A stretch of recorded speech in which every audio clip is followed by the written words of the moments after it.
मुस्लिम इलाकों में जो है एक एनजीओ के थ्रू जो है डेटा कलेक्ट करके मुस्लिम वोटों को डिलीट करने का एक सरकार पर आरोप लगा है। इस पर आप क्या राय दें? आरोप लगा है तो कुछ सच्चाई होगी उसमें। ऐसे ही तो कोई बैठे बैठे आरोप लगाता नहीं है, क्योंकि हुकूमत बीजेपी की है। ये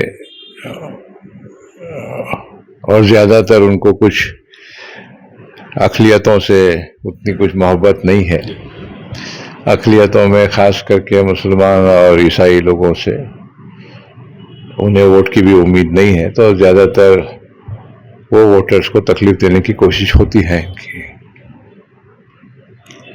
उनके खास एजेंट्स हैं, चाहे सरकारी नौकर हो या चाहे एनजीओ हो। जो अभी बात निकली है, डेटा कलेक्ट करने के बहाने से वोट्स को डिलीट करते हैं, या तो हाइड करते हैं, या तो ये वार्ड का कहीं 10 किलोमीटर दूर के वार्ड में डाल देते हैं और फिर कहते हैं हमने डिलीट किया नहीं है।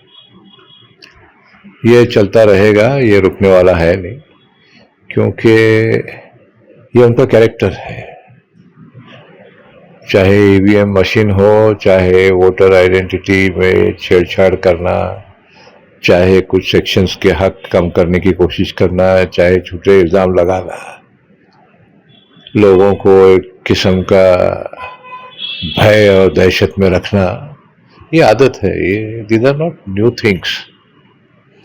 जब तक हम समझदारी से काम नहीं करेंगे तब तक हमें ये तकलीफ उठानी पड़ेगी और तकलीफ बढ़ती जाएगी। जो दिन, जैसे कि अभी कल की प्रेस कॉन्फ्रेंस हुई जहाँ पे आइडेंटिफाई हुए, ऐसे पब्लिक के नॉलेज में लाया, ऐसे हर मोहल्ले में, हर एरिया में, हर जमात के बड़ों से मैं यही कहूँगा कि भाई जब कोई सरकारी आता है, इंसान क्लेम करता है, दावा करता है कि वो सरकार की तरफ से इंफॉर्मेशन के लिए आया, तो पहले उसकी आइडेंटिटी कंफर्म कीजिए, जगह पे उसका फोटो लीजिए, उसके आइडेंटिटी कार्ड का फोटो लीजिए। कैमरा तो आजकल सबके पास है, और हो सके तो एक दो केसेस में फॉलो कीजिए उनको, ताकि वो आइडेंटिटी कार्ड्स भी सही है कि नहीं वो देख सकें। और ज्यादातर आपके एरिया के कोई टीचर्स या एजुकेशन डिपार्टमेंट के लोग नहीं होते, या जान पहचान के नहीं होते कि ये सरकारी है करके, तभी तक इनके साथ बात करना या इन्फॉर्मेशन देना ये गलत होगा, ये मत कीजिए।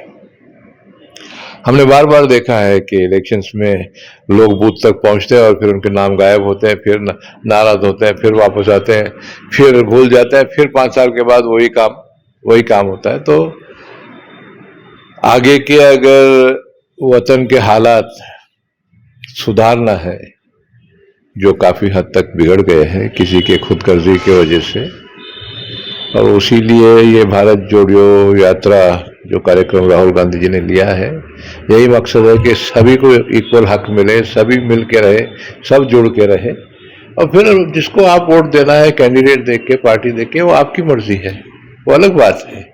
ये वक्त नहीं है वो कैंपेनिंग का, ये वक्त यही है कि आपका हक आपका डॉक्यूमेंट है, चाहे आपका राशन कार्ड हो, आपका इलेक्शन आईडी हो, आपका आधार कार्ड हो, आपका लाइट का बिल हो, ये चीज के साथ में कोई छेड़छाड़ ना करें। ये भी एक प्रॉपर्टी जैसे आपकी प्रॉपर्टी है। और कोई भी आके मोहल्लों में ऐसे क्लेम करके घूमते घूमते, हमने सुना है बेलगाम में भी कुछ हुआ है, श्रीनगर एरिया में ऐसे कोई आए थे दावा करते, ये इमीडिएटली उनको फॉलो करके आप सोशल मीडिया पे सर्कुलेट कीजिए, हो सके तो पुलिस कंप्लेंट भी दीजिए। इनके ये नाजायज साजिशों को नाकाम करने का यही एक तरीका है कि you be firm, you be united. हाँ, और एक बात है, एक सेक्युलर पार्टीज के नुमाइंदे के जैसे इम्पर्सनेट करके, खास करके बीजेपी के और आरएसएस के लोग भी घूमते हैं। हमारे ही कुछ लोग होते हैं जो इधर उधर समझे बगैर बेचारे नादानी से करते हैं। तो you be careful of that also, कि अपना इंफॉर्मेशन अपने पास रखे, वो आपका हक है। आपके लिए जो अच्छा है, आपके बड़ों से पूछिए, मोहल्ले के बड़े जो है, हाँ, उनसे बातचीत कीजिए। मोहल्ले का अमीर आदमी सबसे ज्यादा समझदार और अच्छा है ये जरूरी नहीं है। मोहल्ले के आपके जो सदर है, हाँ, मस्जिद के मुतल्ली है, या स्कूल के टीचर हैं, या हेडमास्टर हैं, वहाँ के ऐसे लोगों से आप अपने प्रॉब्लम्स डिस्कस कीजिए और उनसे सॉल्यूशंस मांगिए। और ये सिर्फ माइनॉरिटीज अकलियतों के लिए या मुसलमानों के लिए नहीं है ऐसा नहीं है, ये तो हर कौम के लिए है। हर कौम को जहां उनको लगता है कि भाई ये फलाना तांडा है या ये दलितों का एरिया है या हमको थोड़ी कामयाबी कम होती है, तो वहां भी ये कट करने को देखते हैं। तो ये मैसेज उनके लिए भी है कि भाई बड़े समझदारी से काम कीजिए, अपने चीज़ों को वेरीफाई करते रहिए लिस्ट में, और अपने पास संभाल के किसी के हाथ में ना देते हुए ये आप रखिए। This is my advice to all people concern. ये सिर्फ आज के लिए नहीं, आने वाले सालों तक के लिए ये साजिशें नाकाम करने के लिए ये बहुत ज़रूरी है। ये तो बेसिक डॉक्यूमेंट है आपका। जी सर, एक और चीज इसमें, जैसा कि गवर्नमेंट ने इस एनजीओ को आदेश जारी करके राइट्स दिए थे, फिर अभी ये स्कैम उजागर होने के बाद में जो है वो आदेश कैंसिल कर दिया गया है, तो इस पर आप गवर्नमेंट को क्या सलाह, क्या है आपकी? गवर्नमेंट को तो हम सलाह दे नहीं सकते, हाँ, वो तो ज्ञानी लोग हैं, तो उनको हम क्या सलाह देंगे। वो समझदार है, अपने आप में समझदार है, इसलिए वापस लिया है ऑर्डर।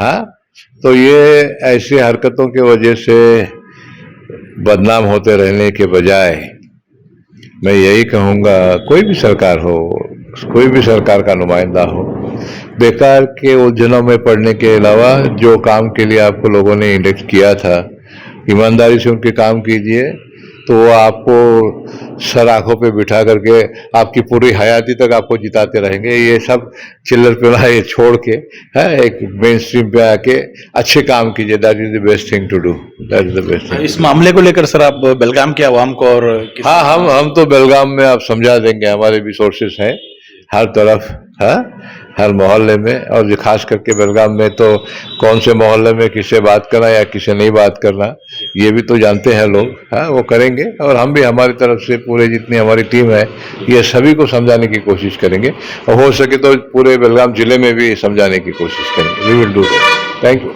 Thank you. अब आपके सवाल होंगे और धारदार, आपके मुद्दे चढ़ेंगे नए परवान, न नकली सास को सामान, न झूठ की दुकान।